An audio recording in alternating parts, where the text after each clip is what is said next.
Brand deals has got to be one of the most gate-kept things when it comes to influencer marketing, being a full-time content creator, just the creator economy in general. Brand deals, how much to charge, how to get them. When you see somebody post an ad on social media, either a sponsored post, whatever, a hashtag ad post, there are two things I think a lot of people don't realize. First of all, how much money that person is making. I'm sure it's more than you think. And how much admin goes into making a brand deal. All the contracts, negotiations, the rates. And so if you're a content creator who either wants to start working with brands or you are working with brands, today we're going to unpack it all. The entire process from an influencer marketing perspective of how brands work with content creators in 2024, how to make the best media kit, how to read contracts, all of it. We're going to really deep dive today. And today it kicks off a little series that I'm starting for the next 4 videos for this entire month. We're going to do a series called The Business of Being a Content Creator, or The Business of Influencing. And this is the first episode. So we're kicking it off talking about brand deals, but we're going to unpack the entire behind the scenes business of content creation, being an influencer. We're going to talk time management, organization. I'm going to give my 6-step 100K strategy that I've never shared in this podcast before. A ton of growth tips, content strategy, just everything we're going to unpack for the next 4 videos, the next 4 podcast episodes. I'm so excited. And you might be thinking, why would I listen to you of all people of how to get brand deals, how to grow on social media? If you're new, hi, my name is Tess. I've worked in marketing and influencer marketing for over 7 years, both in corporate, digital, and social media strategy, but also as an influencer marketing manager at a skincare company, hiring influencers full-time. I'm also a full-time content creator on TikTok, where I worked with over 30 brands in 2023. I've worked with 500 content creators one-on-one, creating their content strategy, and I'm the full-time founder of a brand that helps content creators and entrepreneurs build their content, build their business. And I'm just on a mission to help un-gatekeep one of the most gatekept industries and secretive industries. So let's get into it. How to get brand deals in 2024, the money, the admin, the contracts, all of it. Let's get into it.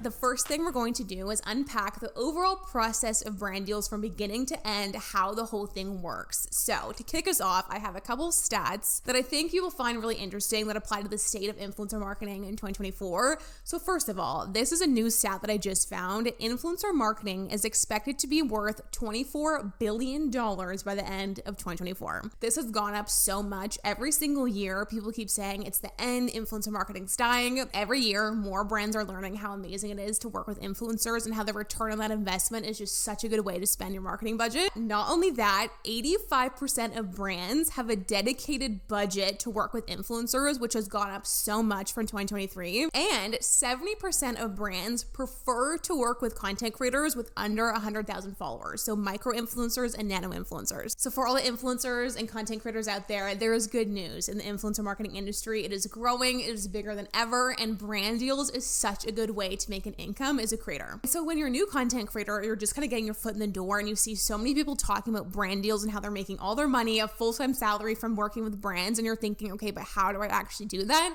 That's what we're going to unpack today. So the process of brand deals from beginning to end, there's really 6 steps of how you can work with a brand as a content creator. So there are 2 ways that you can get brand deals, which we will unpack in a second. So there's inbound and outbound brand deals, whether you reach out to them or they reach out to you. But most of the time it's inbound. So here are the 6 steps of how a brand deal works beginning to end. And again, I used to work full-time hiring influencers, and let me just tell you, it's almost always the brand reaching out to the content creator, which I do have to say, if you are just starting out, again, is annoying to hear, but we're going to get into all of it. So step number 1 is you receive an email from a brand who says, hey, we love your content, we want to work with you. Step number 2 is you probably go back and forth a little and you figure out the price that you're going to charge them. Step number 3 is you receive a contract that you read through, which we will also unpack at the end of this episode. Step number 4, you sign the contract, you create the content and send it to the brand. Step number 5, you might go back and forth a little bit, some edits, but they approve the content and you post it. And then step number 6 is you get paid within 30 to 90 days, probably via wire transfer. Throughout this video, throughout this episode, I also want to go through a lot of questions that I hear one-on-one when I work with content creators. So people ask me all the time, like, is it normal? Is it safe to give out your banking information to brands?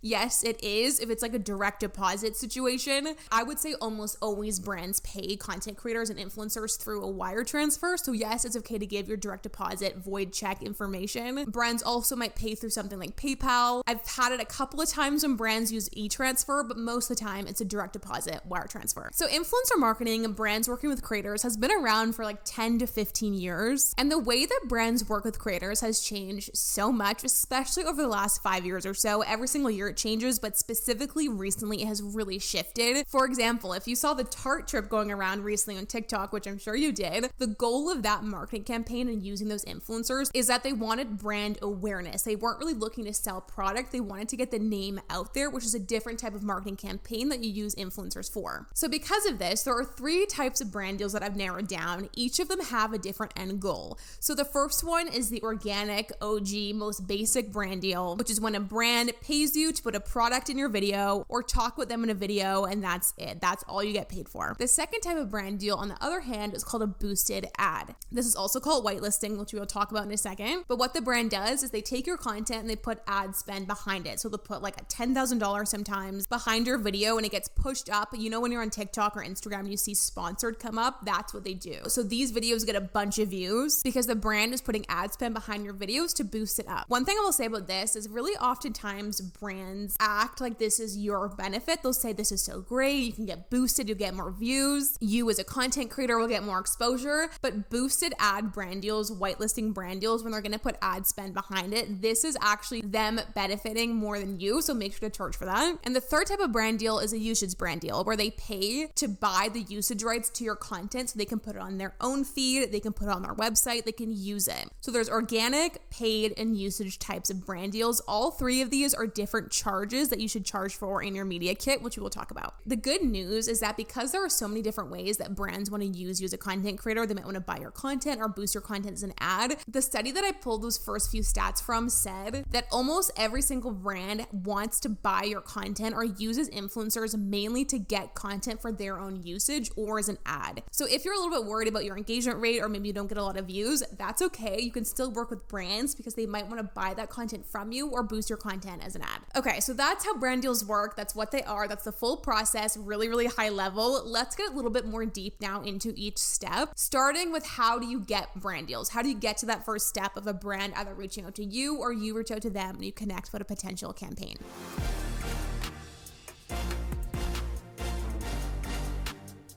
So there are 2 types of brand deals. There's inbound brand deals and there's outbound brand deals. Inbound is when a brand is inbound into your inbox. They reach out to you via email, which is the best type of brand deal and also the most popular. And the other way to get brand deals is outbound. So you reach out to them via email, via DM. And from being on the other side of it, inbound is almost always the way that content creators work with brands, is from the brand reaching out to them. These brand deals are so much better for you as a content creator because you have room to negotiate way more than on the other hand when you reach out to the brand. Like for example, if a brand reaches out to you, they need you, but if you reach out to them, you need them. So you can't negotiate as much for the rate when you reach out to them versus when they really want to work with you. Okay, but you might be thinking, how do I actually get brands to reach out to me though? Like I haven't had that, or maybe brands do reach out to you, but it's only for gifted partnership. But in my opinion, the best way to get brands to reach out to you is to set yourself up for success and put a lot of work into your brand and into your content rather than spending hours and hours trying to get brands' attention. So what I mean by this is that there are so many ways that you as a content creator can set yourself up for success. For example, putting your email in your bio. And when I used to look for influencers all the time, I would have the task of get a spreadsheet full of 1,000 emails of influencers on TikTok. If an influencer did not have their email in their bio, I was not going to spend the time looking because I had to find so many content creators. I also think one of the most underrated things about being a creator trying to get brands to reach out to you is having a really clear target audience, because what the brand is really looking for is people who have a similar target audience to them. Like when I worked at a skincare company, I was looking for content creators that had an audience that would really like my products as a skincare brand. So as a brand, we would target women in their 20s and women in their 30s who lived in Canada and the US. So I would look for content creators who had the same demographic. So as a creator, as an influencer, it's really important to have a clear demographic. And you can do this in a really simple way by just having in your bio, like for the girlies, and just having a clear target audience of who you're talking to. This is just good strategy in general for growth and community building, but just having a clear target audience helps a lot with brands. Another really good way to set yourself up for success is tagging brands as much as possible. Like right now, if you're watching on YouTube, I'm wearing a black turtleneck. I have my glasses, I have makeup on, I have my computer.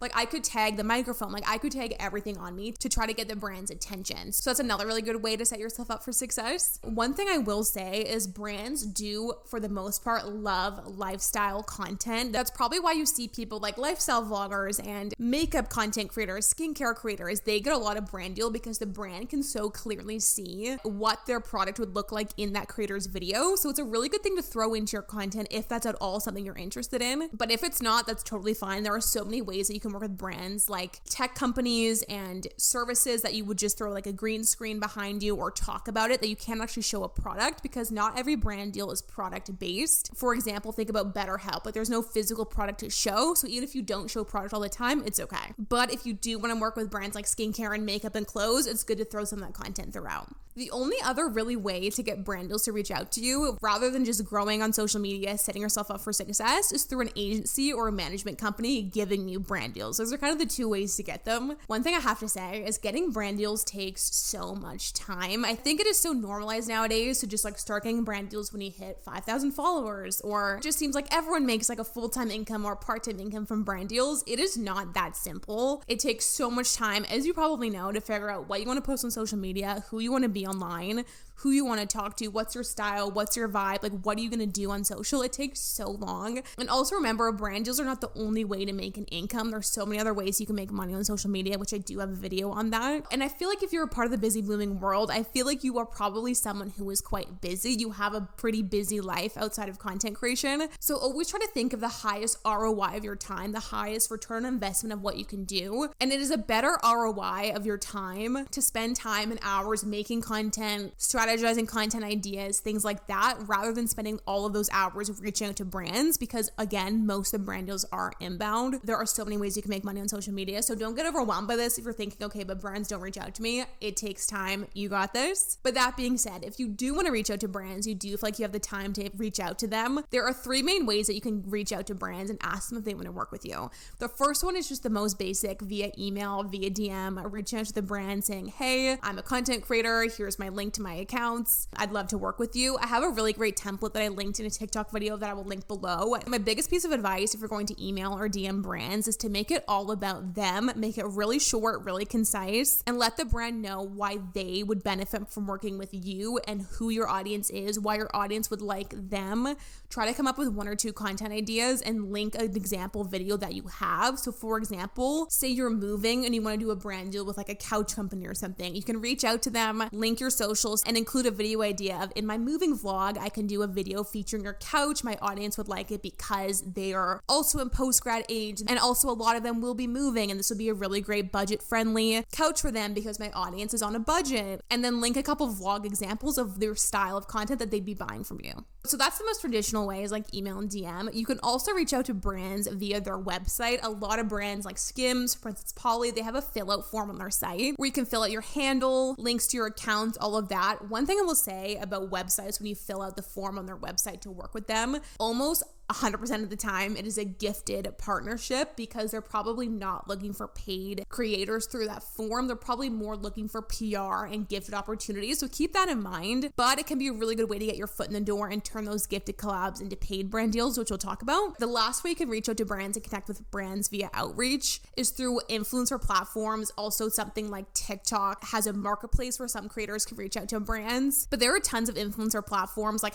#paid where you can log in, create a profile, and brands post when they're looking for content creators. That being said, again, this is usually a set rate. You can't really negotiate, but it could be a good way to work with brands. So those are the ways you can reach out to them: via their website, via an influencer platform, or something like Creator Marketplace on TikTok, or just via email and via DM. One thing I will say is that on the back end of how brand deals work from an influencer marketing perspective is that brands usually have budget for influencers as the year goes on. So Q1 is usually the lowest and Q4 is the highest because it's holiday season. So also right now, we just entered Q2 when recording this episode. Brands are just starting to get budget back a little bit again, but you hear from content creators all the time that they make the most money in November, December because of all the holiday campaigns, and brands usually save their budget for the last part of the year, or when they have an ongoing campaign. So maybe they have a product launch coming out in June, so they're saving marketing budget for June. So one thing I will say is that it can be good to email brands, even if you don't get anything or they don't respond right away. When they have those campaigns and that budget come up, they'll have you in mind potentially because you did email them. So when they're looking for influencers, they think, okay, that girl emailed us a couple of months ago. We have budget now. Let's reach out to her. So that can happen. A lot of people ask me as well, like, what follower count do you need before you can start really getting brand deals? There is no magic number. For me personally, I got my first brand deal on TikTok with 3,000 followers, my first brand deal on YouTube with 10,000 followers. That being said, there is no magic number. There's also user-generated content, which actually doesn't require you posting content in your feed at all, but user-generated content is when you create content for a brand and they can just use it however they want. There are so many great content creators that have UGC guides of like how to get into UGC. It's actually quite a separate industry than influencing and content creation, which is mainly what I talk about, but UGC is another option to create content for brands when you don't have a big following, because brands just really need content for their own feed. And UGC, you see people all the time online making a full-time income off of it. So I'd recommend checking that out as well if you don't have a huge following on social media yet. So there's basically two ways to get brand deals, inbound or outbound. Inbound is usually a result of social media growth, a really strong brand, really high quality content, which we will chat about later on in this series when I talk about my 100K strategy video, which will come out the next couple of weeks, which I'm so excited about. But let's move on into talking about media kits, rate cards, and how much money to charge for brand deals in 2024, because this is one of the most secretive, confusing,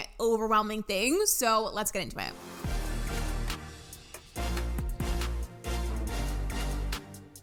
Okay, so let's say you get an email and the brand says, hey, we would love to work with you. How much do you charge for a TikTok video? And you're thinking, I have no idea. First thing I will say is, of course you don't, because how would you? It is one of the most secretive things ever. So we're gonna unpack that today. One thing I will say is that people sometimes make it seem like there is some sort of benchmark for how much to charge on social media, depending on your follower count or maybe your engagement rate.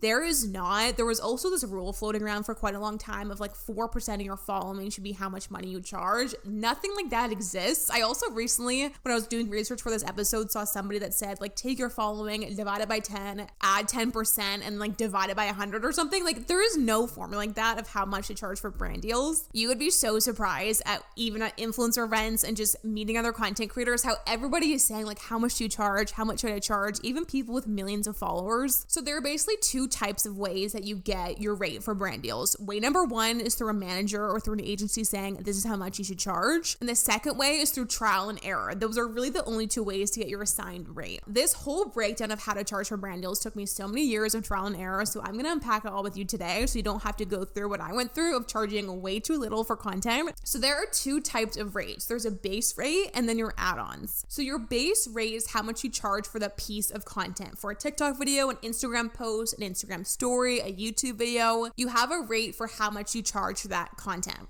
And then this is where you're going to turn $1,000 brand deals into $10,000 brand deals, is through your add-ons. So this is when you charge for things like usage, exclusivity, whitelisting and boosting, link in your bio, all of that. So let's talk about your base rate. I say this all the time, but the only thing that matters with your rate for a TikTok video, an Instagram post, a YouTube video is that it is not lower than the company's budget. So for example, when I would hire influencers, I would have a budget of $500 for an Instagram post. So when I would reach out to content creators and influencers, regardless of if their rate was $700, $900, $3,000, it doesn't really matter because I only have $500 to spend on an Instagram post. But that being said, if someone would reach out to me and their rate was $200, I would think, great, I just got a $300 saving. So what I'm trying to say is that your rate really doesn't matter as much as you think it does, because regardless of if it's $700, $800, $900, the budget of the brand is still the budget that the brand has. So let's say, for example, you have 10,000 followers on TikTok. You're going to throw out a number of $1,000 for a TikTok video.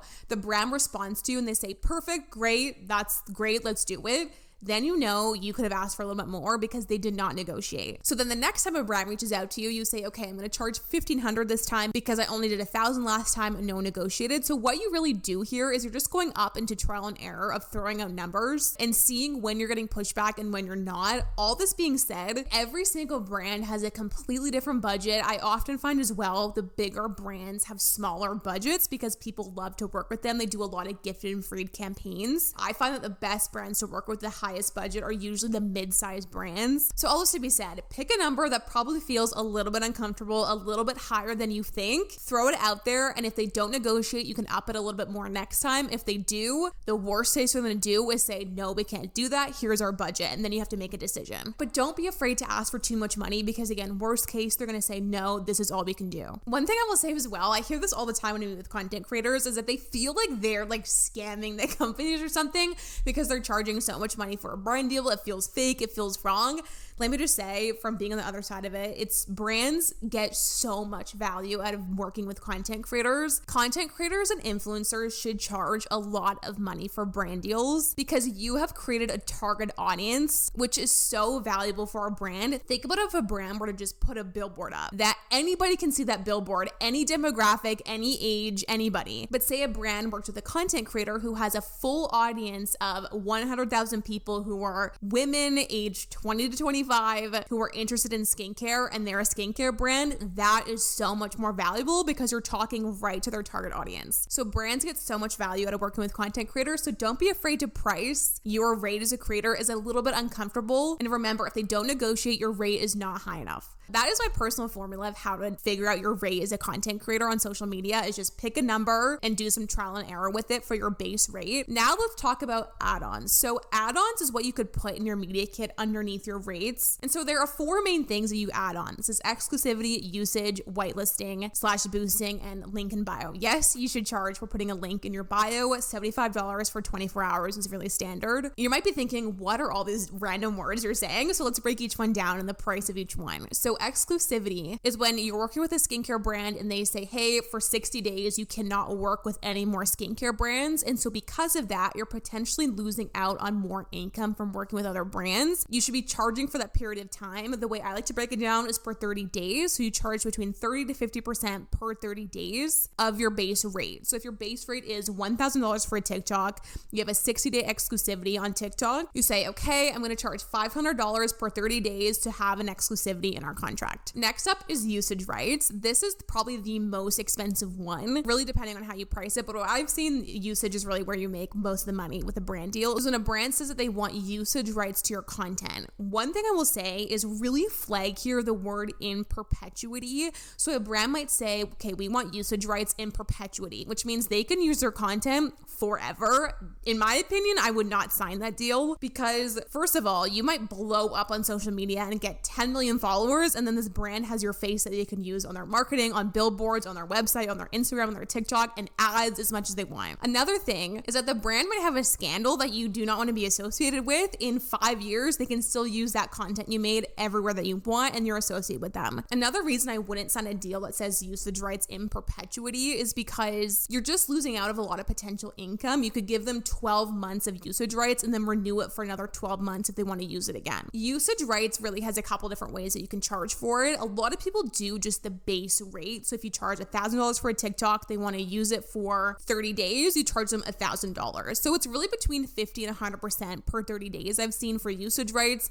Some people just say a base rate of $5,000, you can use it for 2 years. It's really up to you how you want to package it. I personally think between 50 and 100% per month makes the most sense. Okay, and lastly, we have whitelisting and boosting. So whitelisting is when a brand uses your content on your own account and boosts it as an ad. So when it comes up in the sponsored feed, it looks like it's your username under your account rather than being on their brand account, boosted as an ad. So for boosting, if a brand wants to put ad spend behind your content, this again is another expense that you should charge for. This again, normally I would say is between 50 to 100% of your rate per 30 days. I always used to charge way too low for this. That was probably one of my biggest mistakes, was for all these add-ons, I used to charge like 10% a month. But you can see here how brand deals can really add up. So say you charge $2,000 for a TikTok, they want exclusivity for 3 months, they want a year of usage, they want to boost it for 2 months. The brand deals really grow through add-ons. And I see all the time content creators, even when I would receive media kits all the time, people don't charge for stuff like this, and you definitely should. Because again, like we were saying at the beginning of the episode, this is oftentimes brands' main goal with the campaign is to get content or boost an ad. That's really what they're trying to do. So if you don't charge for it, you're really missing out on potential income. I have a TikTok that I will link below where I went through all of my rates on all my social media channels from 10,000 to 60,000 followers, which if you might find helpful, I'll link it down below. That being said, my rates were not always perfect, but I think it's a little bit helpful to get some sort of baseline. mainly that's for TikTok. Okay, so let's move on and talk about media kits, because media kits and rate cards is usually what brands ask for. When they ask for your rates, you'll send over a rate card. So in your media kit, in your rate card, one thing I will say is don't attach this to the main email if you are emailing brands and reaching out, because first of all, they might be open to giving you their budget first. It's really rare. You see people all the time give the advice of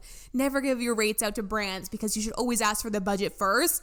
Brands are probably not going to tell you their budget. It's a pretty bad negotiation strategy on their standpoint. You could do it, but I wouldn't attach rate cards just in case they do want to give you the budget, but also because sometimes it goes to junk mail when you email a brand PR email and there's an attachment, it can go to their junk. But let's talk about media kits. So I actually have a couple media kit templates for $5 Canadian. I'll link down below. People love them. They use them all the time. I always see people on TikTok using them, which is so nice, but there's also so many free ones on Canva. So what a media kit really is, it's all the things that the brand can't see. You can also really think of it as like a resume and a cover letter. On your media kit, what you want to show is, again, things a brand can't see. So you don't want to fill it up with screenshots of your feed and things like that. Like a brand can look at that themselves. They want to see things like your demographic, the age, the gender, the location of your audience. They want to see your engagement rate, your total reach, things like that. What I really like to put in my media kit is at the beginning have a little intro paragraph just about why I do what I do and who my audience really is and what I think they're interested in. And then in the second part, I have stats of like the demographic and also my reach. What you want to do for reach, in my opinion, is add up the total reach across all of your platforms, add them up together and put that. So your monthly reach might be 1 million people over Instagram, TikTok, and YouTube. Every single month, that's how many people are looking at your stuff. And then when it comes to demographics, what I like to do is pick my biggest platform. So for me, it's TikTok. I put my TikTok demographics. And then if the brand wants to know for a different platform, I'll just give them that. But in my media kit, it says TikTok. One of the most important things I think to put in your media kit is links to example content. So I have a template for this. So in my kit, I have a template for 4 videos. And here I hyperlink in Canva the link to each video, but it just shows what it looks like when I work with brands. If you haven't never worked with a brand, that's okay. I would just link in there product-based content or content we were talking about a brand or talking about something so the brand can see what they'd be buying from you. Okay, so that's everything for media kits, how much to charge, all of that. Let's get into part 4, which is the final part of contracts.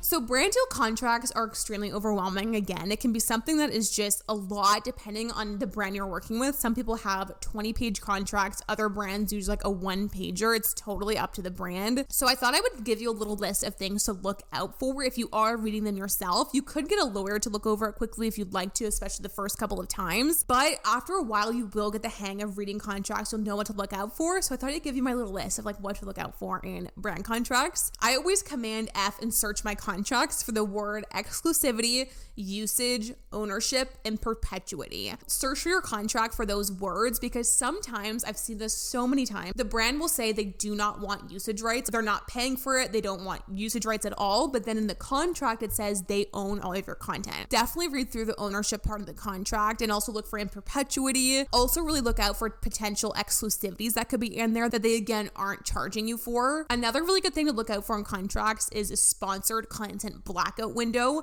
This is really common to have in contracts at the end where they say you cannot post another sponsored post for 30 days. That could also be something that they don't talk to you about in the email or in the meeting that you had. So definitely check for that. Also take a look at the payment terms. So a lot of the times brands will say, okay, from the day that you invoice us, we will pay you in 120 days. That is really, really big for a pay window, in my opinion. You could probably get it down to 60, if not 30. So definitely just ask. Oftentimes they'll say, sure. So if you've noticed it's a really big pay window, like 90 days, ask for 30 or 60 and they might say yes. Lastly, when it comes to contracts, always make sure to get your signed copy before making the content. It's just so good to have that legally binding document, especially I've noticed it's so common for content creators to sign the contract, send it off, and they don't get their signed version back. So in case something happens, you don't have the actual signed document on your file. In terms of files and organizing everything, I personally use a little Google spreadsheet tracker. I have a template linked. I'll link it down below. Or you could do something like Rella, which is much more sophisticated than a